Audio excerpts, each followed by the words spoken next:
Assalamualaikum warahmatullahi wabarakatuh. Salam sejahtera bagi kita semua. Shalom. Nah, pasar bebas merupakan salah satu sistem ekonomi yang sangat berpengaruh dalam perkembangan perdagangan global saat ini.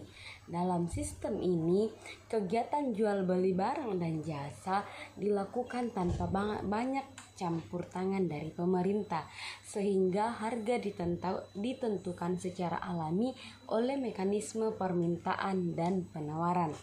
Nah, pemahaman mengenai pasar bebas sangat penting khususnya bagi mahasiswa ekonomi dan bisnis agar dapat memahami bagaimana sistem ini memengaruhi perekonomian suatu negara termasuk Indonesia, baik dari sisi peluang maupun tantangan.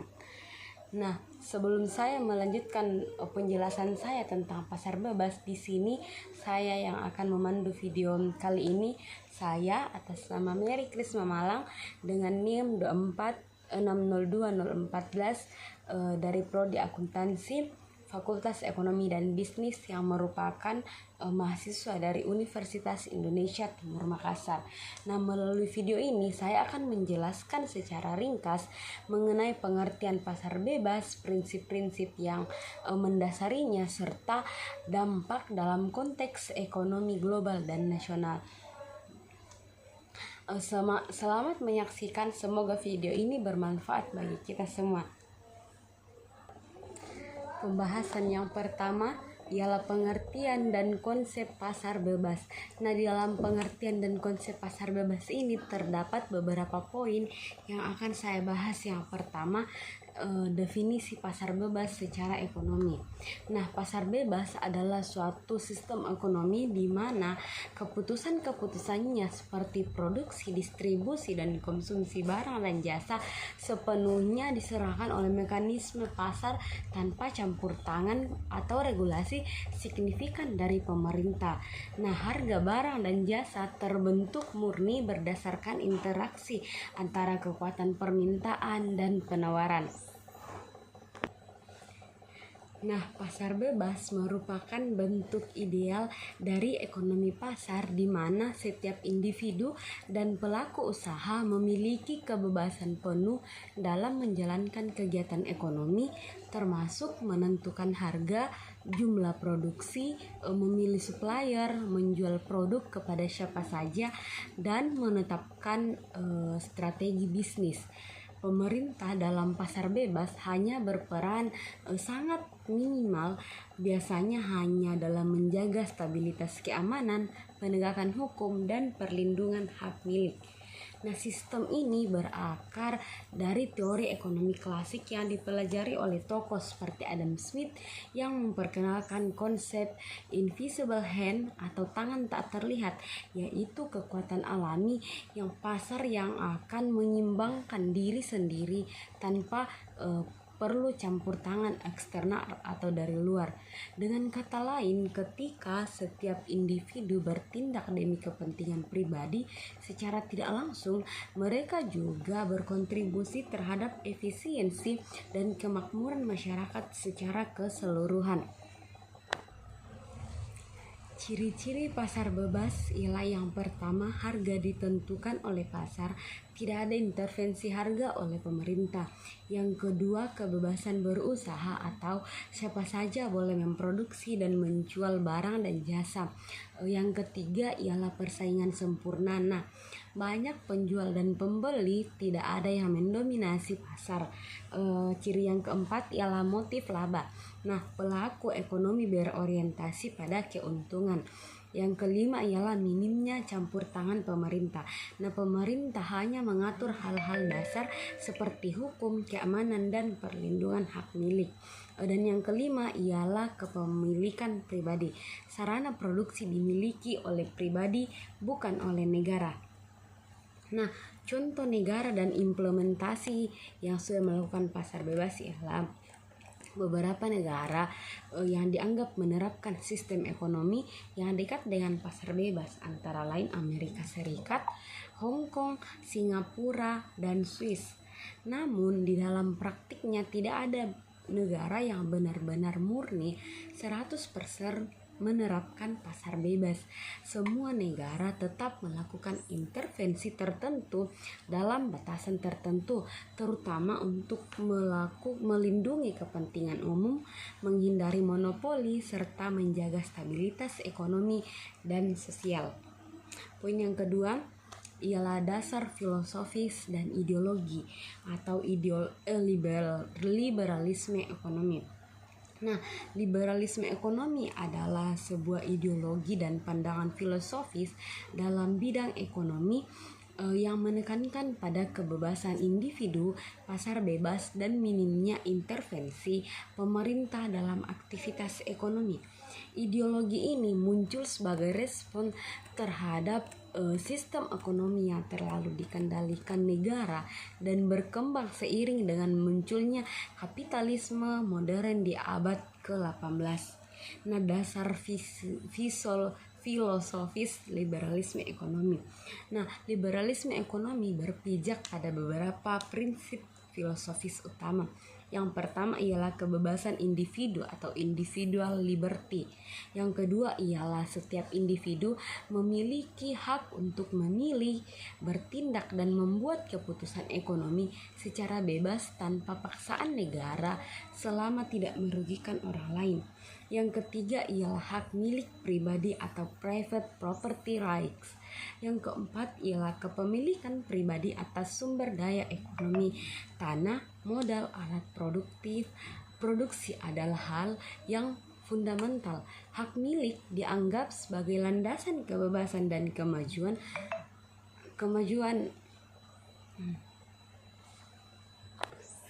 Yang kelima ialah rasionalitas dan kepentingan pribadi. Yang keenam, individu dianggap sebagai makhluk rasional yang bertindak untuk mengejar kepentingan sendiri atau self-interest, dan justru melalui itu mereka dapat menghasilkan manfaat bagi masyarakat secara keseluruhan.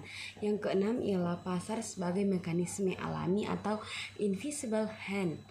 Dan yang ketujuh ialah konsep dari Adam Smith bahwa pasar dapat mengatur dirinya sendiri secara efisien melalui hukum permintaan dan penawaran tanpa campur tangan dari negara. Ini dikenal sebagai tangan tak terlihat, invisible hand.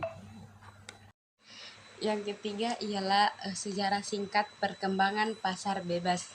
Nah, pasar bebas berkembang dari ide filsafat klasik tentang kebebasan individu mekanisme pasar. Meski sempat dikritik dan mengalami pasang surut, konsepnya menjadi fondasi utama dalam banyak sistem ekonomi modern dengan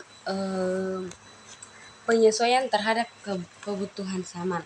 Yang pertama yaitu awal mula atau abad ke-18.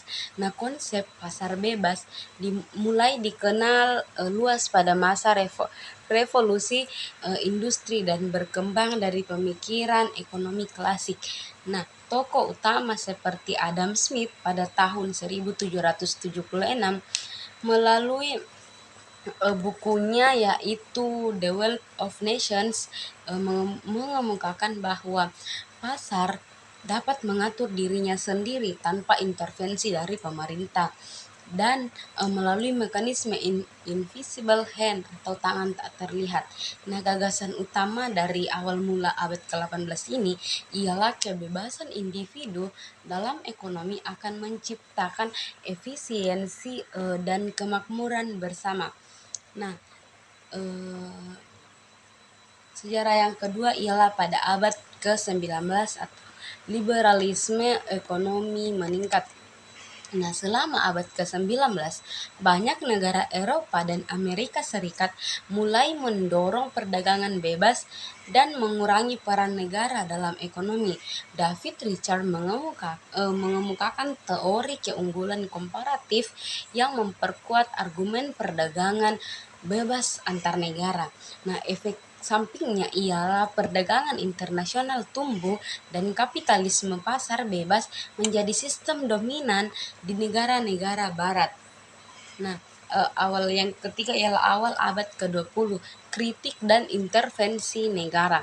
Nah, kritik ekonomi seperti depresi besar, Great Depression, pada tahun 1930-an menimbulkan keraguan terhadap pasar bebas.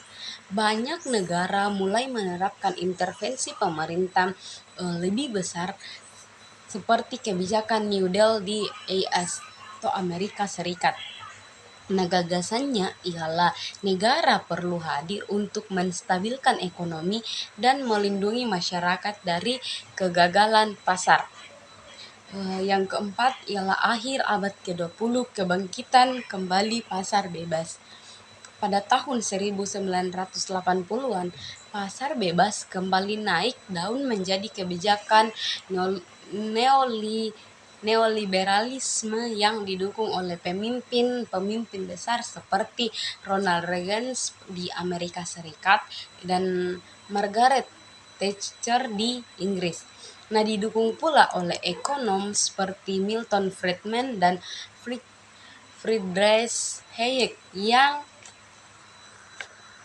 menolak campur tangan pemerintah dan menekankan pentingnya pasar bebas.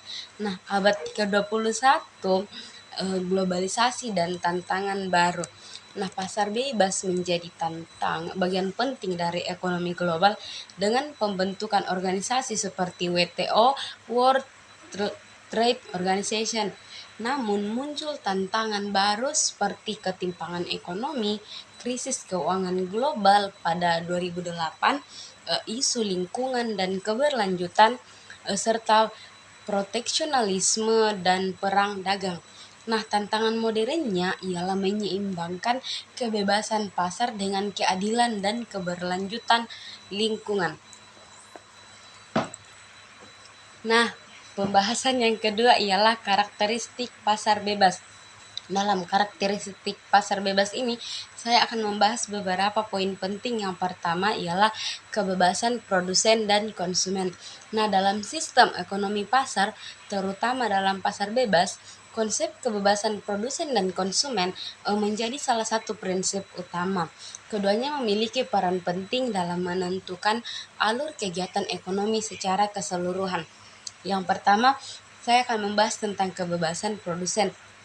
Nah, kebebasan produsen adalah hak dan kemampuan pelaku usaha atau perusahaan untuk menentukan jenis barang atau jasa yang akan diproduksi, menentukan jumlah produksi sesuai permintaan pasar, memilih teknologi produksi sesuai dan metode yang dianggap efisien, menentukan harga jual, strategi pemasaran dan distribusi produk, dan yang kelima memilih bahan baku dan sumber daya produksi lainnya.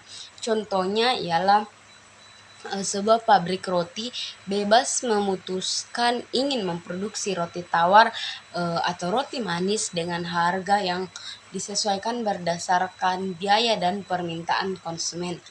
Yang kedua ialah kebebasan produsen.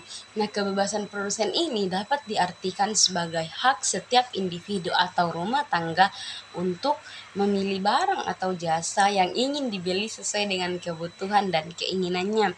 Yang kedua ialah membandingkan harga dan kualitas produk dari berbagai produsen. Yang ketiga ialah menentukan cara penggunaan pendapatan mereka.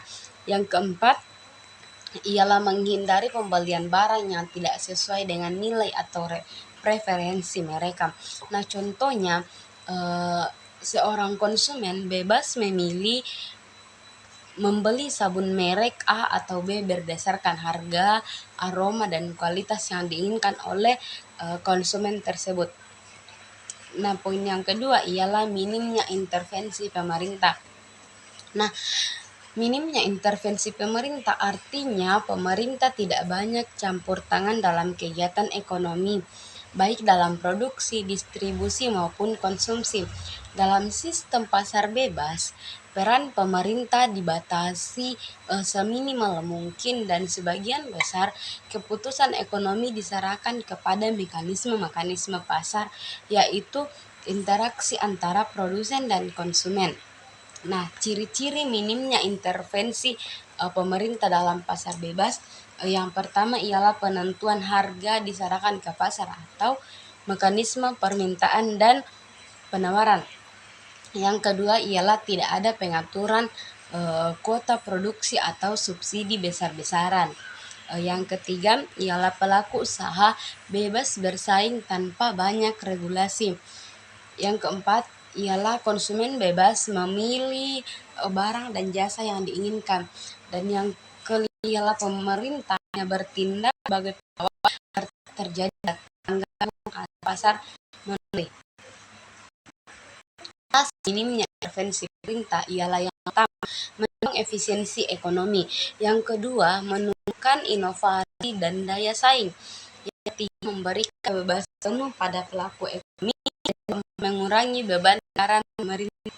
Nah, peran pemerintah minimnya intervensi pemerintah dalam pasar bebas, pemerintah tetap memiliki peran yang tetap ada dalam pasar bebas tersebut. Yang pertama ialah walaupun intervensinya sedikit, pemerintah tetap menegakkan hukum dan menjaga keamanan pasar. Yang kedua, melindungi hak konsumen dan produsen. Yang ketiga ialah mencegah praktik curang seperti monopoli atau kartel. Yang keempat ialah menyiapkan infrastruktur dasar perlindungan sosial minimum sebagai contohnya timbangan sembako melainkan membiarkan negara terbentuk sendiri di pasar.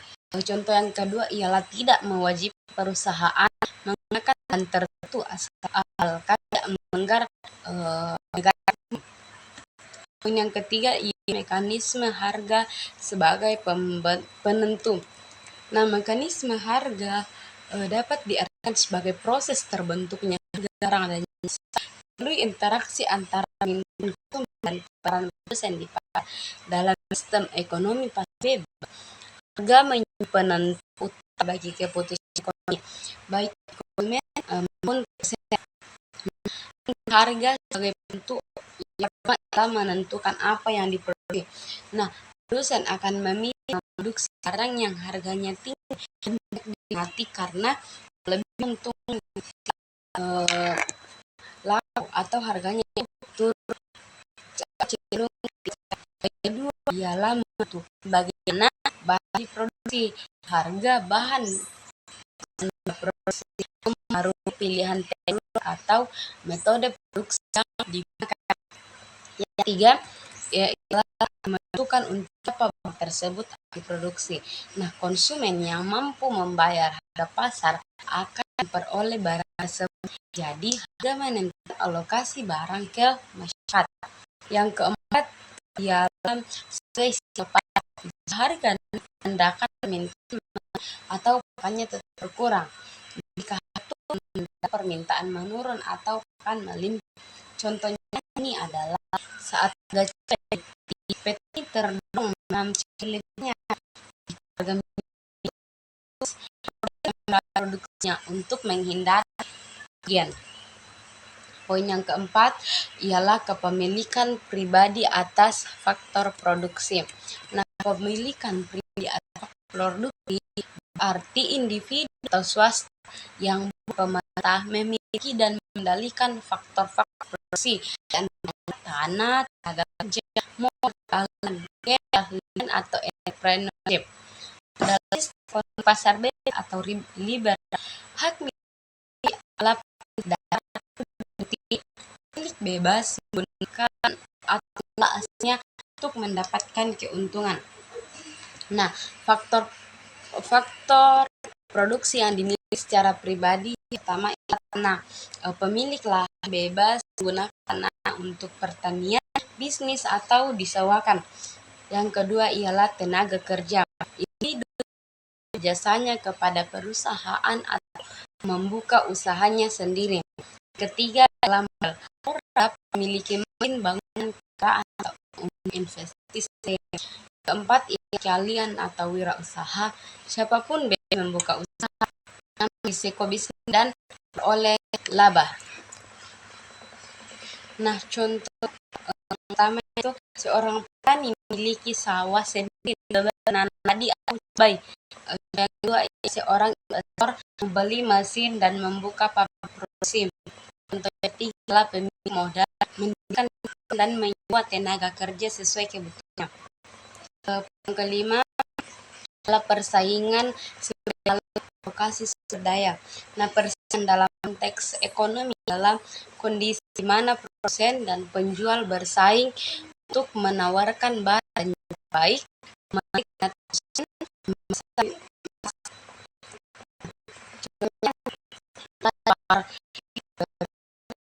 menciptakan produk baik.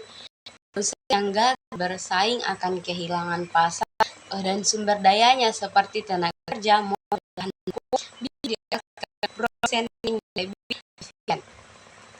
Pembahasan yang ketiga ialah mekanisme kerja pasar bebas.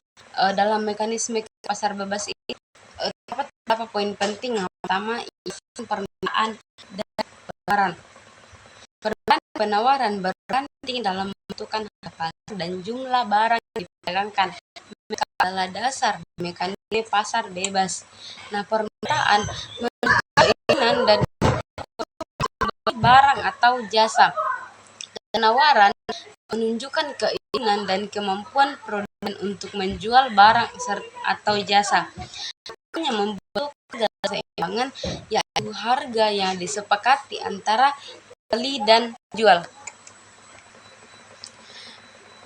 Poin yang adalah proses terbentuknya harga. Nah, harga terbentuk terjadi interaksi antara pembeli dan penjual di pasar. Harga terbentuk dari hasil interaksi antara ketika jumlah yang ditambah dengan jumlah tawar, maka terbentuklah keseimbangan. Mereka saling tercapai ke yang harga keseimbangan atau equilibrium harga jumlah barang yang diminta konsumen sama dengan jumlah yang ditawarkan oleh produsen. Yang ketiga ialah alokasi sumber daya dan pasar bebas. Nah, dalam sistem pasar bebas, sumber daya melalui mekanisme harga dari tawaran kota akan mengarahkan sumber daya ke sektor yang paling membutuhkannya memiliki nilai ekonomi tertinggi. Nah, ketika permintaan barang atau hanya akan mendorong produsen untuk meningkatkan produksi mengalokasi banyak sumber daya ke sektor tersebut. Kemudian yang keempat ialah kelebihan dan kekurangan pasar bebas. Pertama, ialah keuntungan pasar bebas. Keuntungannya adalah efisiensi ekonomi. Pasar bebas mendorong efisiensi dalam penggunaan sumber daya karena termotivasi untuk meminimalkan biaya produksi dan memaksimalkan keuntungan. Inovasi dan kompetisi. Antar pengusaha dalam pasar bebas mendorong inovasi untuk menciptakan produk dan layanan baru, meningkatkan kualitas dan menawarkan harga kompetitif. Keuntungan ketiga adalah terbukaan akses pasar. Pasar bebas cenderung membuka akses pasar yang lebih luas, baik untuk produsen maupun konsumen, sehingga memungkinkan terciptanya pasar yang lebih dinamis dan kompetitif. Kelemahan pasar bebas ialah kelemahan pasar bebas yang pertama ialah ketimpangan sosial dan ekonomi. Pasar bebas dapat memperburuk kesenjangan sosial dan ekonomi karena pihak yang memiliki modal dan sumber daya lebih besar cenderung lebih untung, sementara yang mampu mungkin tertinggal. Yang kedua ialah eksploitasi sumber daya.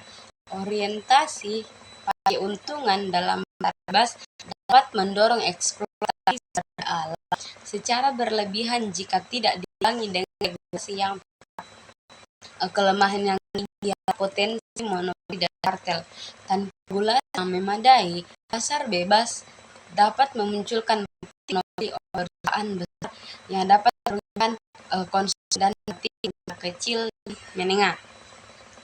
Pembahasan yang kelima adalah peran pemerintah dalam pasar bebas. Yang pertama adalah fungsi regulasi minimal. Pemerintah menetapkan aturan yang jelas dan adil untuk memastikan persaingan dan praktik monopoli bisa merugikan. Yang kedua ialah pemerintah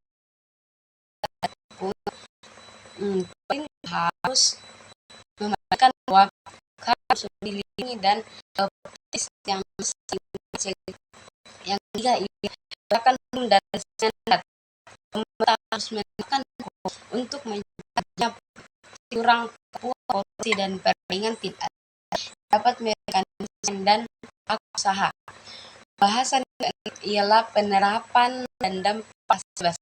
Nah, contoh negara dengan sistem pasar bebas yang banyak negara telah menerapkan sistem pasar bebas dengan berbagai tingkat campur. Beberapa contoh negara yang mengalami sistem ini adalah Amerika, Inggris, dan negara-negara lain. Globalisasi dan perdagangan internasional semakin mempercepat di berbagai belahan dunia. Yang kedua ialah dampak pasar bebas terhadap ekonomi Indonesia juga cukup signifikan. Nah, di satu sisi, pasar bebas dapat mendorong pertumbuhan ekonomi, menciptakan lapangan kerja, dan meningkatkan kesejahteraan masyarakat. Namun, di sisi lain, pasar bebas juga dapat menimbulkan tantangan seperti persaingan ketat bagi industri dalam negeri, eksploitasi sumber daya alam, dan tunjangan sosial. Yang ketiga adalah globalisasi dan perdagangan internasional. Globalisasi adalah proses menyatukan dunia melalui perdagangan, teknologi, informasi, dan budaya. Globalisasi membuat negara saling terhubung dan tergantung sama lain. Perdagangan internasional sendiri adalah kegiatan jual beli barang atau jasa antar negara yang memenuhi kebutuhan yang tidak bisa dipenuhi sendiri. Hubungan dari globalisasi perdagangan ialah globalisasi mendorong kebutuhan dalam perdagangan terkenal karena terbukanya pasar global. Kemajuan teknologi investasi mempercepat arus barang dan jasa antar negara. Dampak terhadap ekonomi dunia. Yang pertama adalah positif bebas. Salah satunya ialah ekspor bebas. Produk Indonesia bisa dijual ke banyak negara, meningkatkan divisi negara, investasi asing. Investor asing tetap berinvestasi karena pasar meningkat di produsen terpacu meningkatkan mutu dan efisiensi. Yang keempat ialah teknologi. Perusahaan asing membawa teknologi ke Indonesia. Selain dari dampak positif, juga memiliki Indonesia. Nah, menyingkir produk dalam negeri seperti cakar. Kedua ialah ketergantungan ekonomi. Indonesia bisa terlalu tergantung pada negara lain dalam perdagangan. Ketiga ialah eksploitasi sumber daya alam bisa dieksploitasikan berlebihan demi ekspor dan keuntungan. Yang kelima ialah ketimpangan ekonomi. Hanya sektor tertentu berkembang, sedangkan UMKM bisa bertingkat. Pembahasan yang ketujuh ialah studi kasus contohnya kebijakan perdagangan. Dari sisi ekonomi mampan pada dalam peran pemerintah dan mekanisme pasar. Untuk kebijakan pasar bebas dalam perdagangan ialah Asia Pacific Economic Cooperation, kerjasama ekonomi antara 21 negara di kawasan Asia Pasifik yang bertujuan untuk mempromosikan perdagangan bebas dan investasi. Yang kedua ialah American Free Trade Agreement, perjanjian perdagangan bebas antara Amerika Serikat dan Meksiko yang menghilangkan hambatan perdagangan antar anggota. Yang ketiga adalah American Free Trade Agreement, perjanjian perdagangan bebas antara Amerika Serikat dan beberapa negara Amerika Tengah. Yang keempat Eropa Union. Meskipun bukan murni pasar bebas, Uni Eropa memiliki pasar tunggal dengan perdagangan bebas antar negaranya. Poin yang ketiga ialah perbandingan antara sistem pasar bebas. Nah, perbandingannya ialah peran pemerintah. Jika di pasar bebas, peran pemerintah itu minimal, hanya menjaga keamanan dan ketertiban. Sedangkan dalam pasar campuran ialah signifikan, mengatur dan mengintervensi. Yang kedua ialah harga. Pada pasar bebas ditentukan oleh mekanisme penawaran dan permintaan antara produsen dan konsumen. Sedangkan dalam pasar campuran itu pengaruh dalam beberapa tiga sering tertentu usahawan ini seperti negara-negara Eropa. Nah, kesimpulan dari makalah dari materi pasal saya ialah berbeda adalah sebuah sistem ekonomi di mana harga barang dan jasa ditentukan oleh kekuatan permintaan campur tangan pemerintah yang signifikan. Pasar bebas individu komersial memiliki kesan untuk berinteraksi dan persaingan antar pelaku ekonomi, mendorong esensi inovasi. Dan saran saya untuk materi bebas dalam yang itu UMKM perlu dukung agar mau berada di pasar bebas, misalnya akses dan promosi. Kedua ialah pendidikan dan pelatihan. Investasi dalam pendidikan dan pelatihan tenaga kerja penting untuk meningkatkan kualitas pekerja yang adalah perintah perubahan akan menciptakan iklim usaha, lindungi konsumen dan memastikan keadilan dan distribusi antar pasar bebas. Nah, sampai di sini materi semoga apa yang dijelaskan tidak berusaha mendapat wawasan pengetahuan serta ibu guru baru. Sampai jumpa video-video saya selanjutnya. Assalamualaikum warahmatullahi wabarakatuh.